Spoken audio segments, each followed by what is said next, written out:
this video is going to be hard to do. So I wanted to talk about the worst parts of the twin flame journey, or the worst parts that I've experienced in the twin flame journey, and the best parts that I've experienced in the twin flame journey. So we can have both ends of the spectrum. And I do want to make certain points to you guys, because you guys ask a lot about if your partner's using drugs or they are toxic in nature, should I, do I stay? And I cannot say this enough, that when I met Dov, I immediately went into rehab. Even when I didn't get clean after that rehab, I did not stop getting treatment and help, okay? That is why she stayed. Not because like she was just getting her ass, abused by my verbal, bursts of crap that would come out because I was so angry. But she stayed because she saw the change. She witnessed me taking steps to help myself. And I wasn't just like, sometimes people go get help just to kind of pacify you and they're not really doing the work. That was not me. I did the work 100%. Dov was also doing the work, and change was happening. She understood that. So with that being said, if you're in a situation with someone that's not doing anything to help themselves, and they are not exactly what you want to have in your life, but you see potential in them,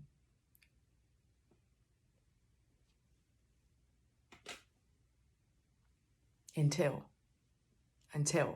because if nothing changes, nothing changes. So here we go. The worst parts of the twin flame journey. You love this person so much that you couldn't imagine your life without them. So there's this almost like feeling of being locked in, and it's beautiful. It's a beautiful polarity, but where it starts to get, you could feel the battle. There's almost like a battle that goes on, is between your wounding. And, Dov has a wound of abandonment, and I have a wound of rejection and humiliation. And when you put the pair together, is cray, right? Her bonding style is anxious bonding. So that's very like, at the time it was very graspy. It was, things felt so out of control that she needed to try to control things. And I was an avoidant bonder. So I ran. I not only ran, I put my face in like drugs and like all kinds of things to not feel. And it was hard. It was hard for her.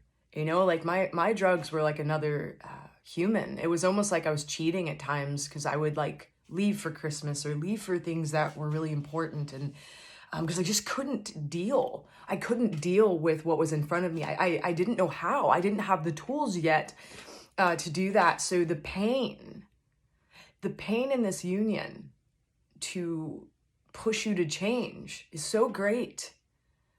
When, you have two humans that are traumatized humans that have experienced, such an array of different things that would cause someone to give up. And we didn't. We kept going, right? So the wounding part is really hard.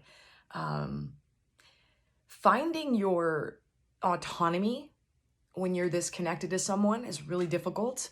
It's been, hard to know where I end and, where Dov begins. It's like, because there's so many different things that we do together that we love and that we're passionate about. So we're equally yoked in the sense that our values are the same. Our values right across the board around spirituality, around how we perceive life, to the different, moral ethics that one might have.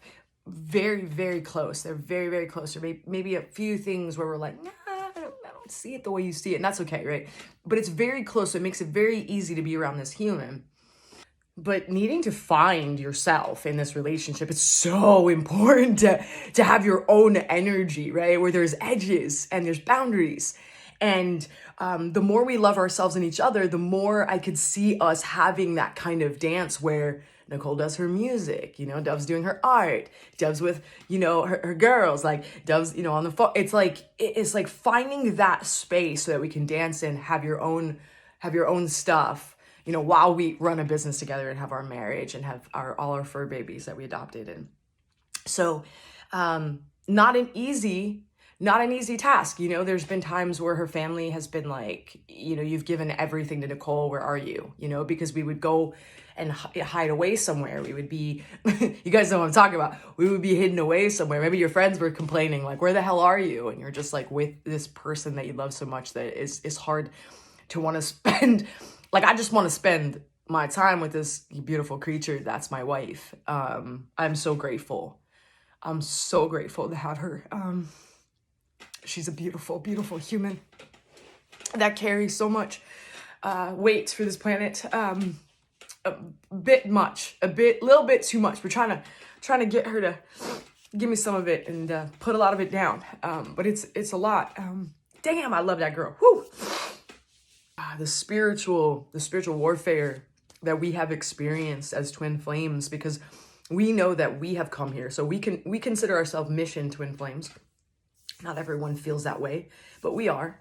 And we came here for this planet. Like, we came here to bring messages, and we came here to bring codes, to help people unlock themselves from addiction, unlock themselves from patternings, unlock themselves from depression and anxiety, unlock themselves from suffering. So when you are coming to this place to be unconditional love, you're going to be met with conditions. You're going to be met with hatred. You're going to be met with situations. You're going to be met with principalities and different energies of this plane of existence in the 3D plane, because there are, whether we like it or not, because people believe that there are demons and energies of that nature. That belief in itself creates it, right? So it's already done. It's there, right? So as you are going through this journey, you'll witness pretty weird, scary things of being attacked. And we have gone through supernatural things, witnessing things that I can't even explain. To, one time I overdosed, and I had a rosary around my neck, and that rosary had just looked like it was put in a fire, that when they looked at it, it looked like somebody had torched it. And I felt in that moment there was a little bit of a battle for my soul. And you realize that there's duality in this plane of existence. And it was scary. And it was just kind of like, whoa. But with that being said, the love, when we claim sovereignty, we understand our free will, we are completely protected. Our soul is safe with God, with Creator, whatever, you feel comfortable with. There's a safety net. And I can feel that now, and I understand that. And the deeper I connect with that, the more I love myself, and the more I love myself, and the more Dove loves herself, the deeper our union, or I shouldn't say union, but the deeper our connection gets to each other. Okay, let's talk about the best parts of this union. Okay, first off, the attraction and the sex.